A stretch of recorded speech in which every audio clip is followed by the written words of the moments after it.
Today I'm making fresh aloe vera lavender scented soap. I first start off with this fresh aloe vera I cut from my garden.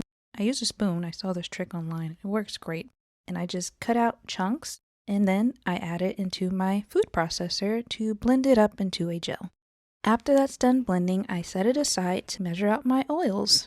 For most of my soap recipes, I use a combination of coconut oil, olive oil, almond oil, and a few others that I have.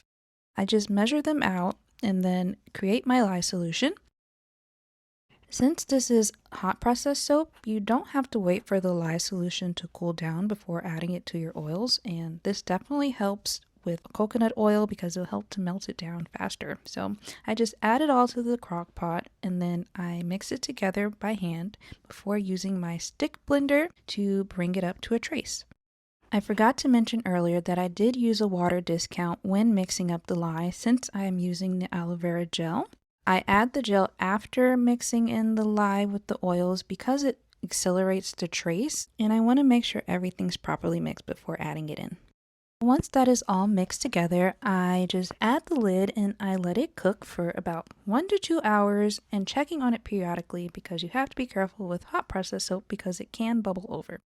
Once it reaches a sort of thick Vaseline type of consistency, I let it cool before adding my clay and essential oil mixture.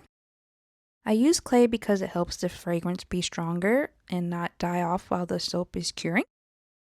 Once that's all mixed in, I add the soap to the mold and I let it sit for 24 hours before cutting.